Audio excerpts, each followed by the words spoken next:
మన తండ్రి అయిన దేవునికి, మన రక్షకుడైన యేసుక్రీస్తు ప్రభువుకు, పరిశుద్ధాత్మ దేవునికి వందనాలు స్తోత్రాలు చెల్లించుకుంటున్నాము. దేవుడు మనకిచ్చిన ధ్యాన వాక్యము లూకాసు వార్త 21వ అధ్యాయము 34వ వచనం చదువుకుందాం.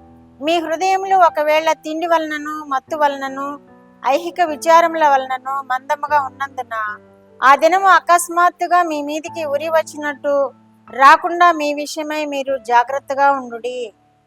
ఆ దినమున ఒకవేళ తిండి వలనను, మత్తు వలనను, ఐహిక విచారముల వలనను మందముగా ఉన్నందున, మీరు ఐహిక విచారముల వల్లనే కానీ, తిండి వలననే కానీ, మత్తు వలననే కానీ మందముగా ఉన్నట్లయితే ఆ దినం ఎట్లా వస్తుందట?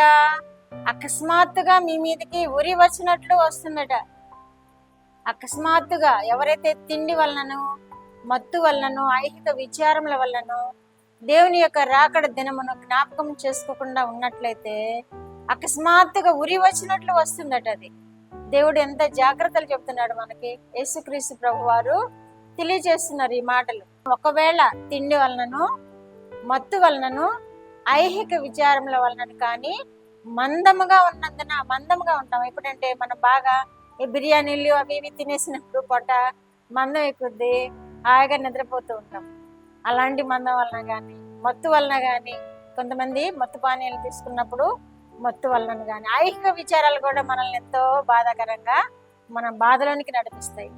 బాధాకరంగా ఉంటాయి, మనల్ని బాధలోనికి నడిపిస్తాయి ఐహిక విచారం. వాటిని కూడా మనము అస్సలు లక్ష్య పెట్టకూడదు. మన దేవుని మీద మన భారం అంతా వేసినప్పుడు ఐహిక విచారం నుండి మనల్ని తప్పించే దేవుడుగా ఉన్నాడు. మత్తు నుండి మనల్ని తప్పించే దేవుడుగా ఉన్నాడు. దేవుని యందు హత్తుకొని ఉన్నాం కనుక, దేవుణ్ణి మనము అనుసరిస్తున్నాం కనుక, మనం ఆయన్ని హత్తుకున్నప్పుడు వీటన్నిటి నుండి మనల్ని విడిపించే దేవుడుగా ఉన్నాడు. మత్తు నుండి కానీ, తిండి నుండి కానీ, ఐహిక విచారం నుండి కానీ మనము ఆయనకి దూరంగా ఉన్నామప్పుడు ఆ దినము, రెండవ రాకడ దినము మన మీదకి అకస్మాత్తుగా గురి వచ్చినట్లుగా వస్తుంది అంటున్నాడు. కాబట్టి మనల్ని మనము దేవునికి సమర్పించుకున్నాం. దినదినము ఆయన యొద్ద మనం సమర్పించుకున్నాం. ఎప్పుడు సంభవిస్తుందో అది మనకు తెలియదు, కుమారుడికే తెలియదు, తండ్రికి తప్ప అంటున్నాడు యేసుక్రీస్తు ప్రభు వారు. యేసుక్రీస్తు ప్రభు వారికే ఆ దినం తెలియనప్పుడు మనం ఎట్లా ఊహించగలుగుతాము?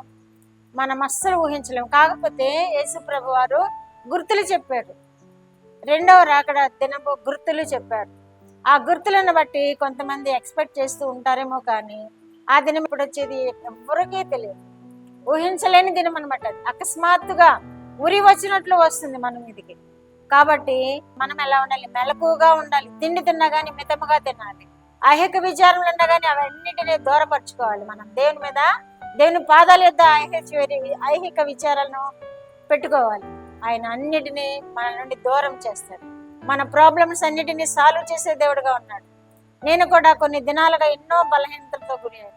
ఎంతో దురాత్మలు నన్ను ఎంతగా శోధించాయంటే ఎన్నో శోధనలకు గురి చేస్తాయి ఐహిక విచారాలు.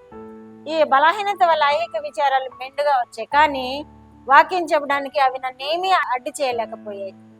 వాక్యం ధ్యానించడానికి అవి నన్ను ఏమీ అడ్డు చేయలేకపోయాయి.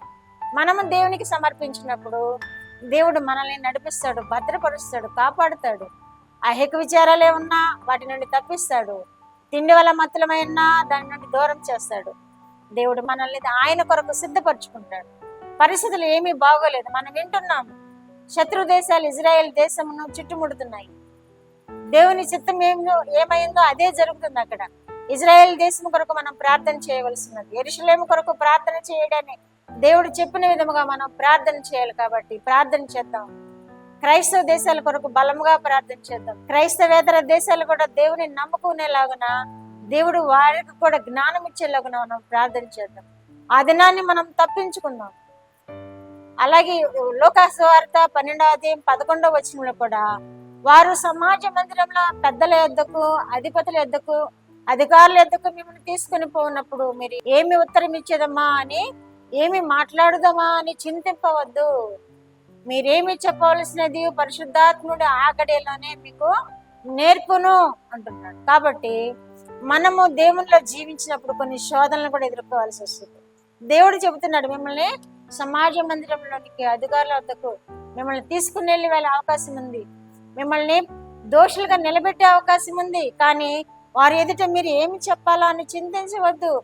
పరిశుద్ధాత్ముడు మీరు అక్కడ ఏమి చెప్పాలో పరిశుద్ధాత్ముడు మీకు బోధిస్తాడు. కాబట్టి మీరు క్షేమంగా ఉండగలుగుతారు. మీరు దేవుణ్ణి ఆశ్రయించినప్పుడు సురక్షితంగా ఉండగలుగుతారు అని చెప్తున్నాడు. కాబట్టి మనము దేవుణ్ణి ఆశ్రయిద్దాము. ఈ శోధనలన్నీ జయించడానికి ఆ రెండవ రాకడలో ఉరి వచ్చినట్లుగా మన మీదకి రాకుండా మనం తప్పించుకుని దేవుని రాజ్యంలో సదాకాలం జీవించే వారముగా ఉండడానికి మెళకువగా జీవిద్దాం. ఈ పరిస్థితులన్నీ గమనిస్తున్నాం కాబట్టి దేవుని వాక్య ధ్యానం అందును, ప్రార్థన ఎందును, దేవుని స్తుతించడం ఎందును మెళకువగా ఉన్నాము. దేవుడే మనల్ని ఆదుకుంటాడు. ఆయన నిత్యరాజ్య వారసులుగా మనల్ని చేసుకుంటాడు. అట్టి కృప వినిచిన బిడ్డలందరూ పొందుకుందరు గాక. ప్రార్థన. మా దేవా, మా ప్రియ పరలోక ప్రభువా, మీ పరిశుద్ధ పాదములకు వందనాలు, స్తోత్రాలు. మా రక్షకుడైన యేసుక్రీస్తు దేవా, మీకు స్తోత్రాలు. పరిశుద్ధాత్మ దేవా, మీకు స్తోత్రాలు. దేవా, వినుచున్న బిడ్డలందరూ ప్రభువా మీకు స్తుతి యాగం సమర్పిస్తూ మీలో నాయన జీవిస్తూ ధ్యానిస్తూ ప్రభువా మెళకువగా ఉండి నాయన మీ నిత్యరాజ్య వారసులుగా తీర్చబడడానికి సిద్ధపాటు ఈ భూమి మీద ఉండగానే మేము కలిగి ఉండవలసిన వారముగా ఉన్నామని బిడ్డలందరూ గ్రహించి నాయన మిమ్మల్ని ఎదుర్కొని గుంపులో ఉండలాగిన సిద్ధపాటు కలిగి ఉండినట్లు మీరు కృప చూపు దేవుడవని మీకు వందనాలు, స్తోత్రాలు చెల్లించుకుంటూ కుటుంబాలను ఆశీర్వదించమని ప్రార్థన కోరిన బిడ్డలన్నీ మీరు దీవించి ఉద్యోగాల కొరకు ఎదురు చూస్తున్న బిడ్డలకు ఉద్యోగాలను అనుగ్రహించి మీరు మహిమ పొందు దేవుడవని మీకు వందనాలు, స్తోత్రాలు చెల్లించుకుంటూ యేసుక్రీస్తు వారి పేరిట ఈ మనవులు మీ పాదముల యొద్ద వేడుకుంటున్నాను పరమ తండ్రి. ఆమేన్.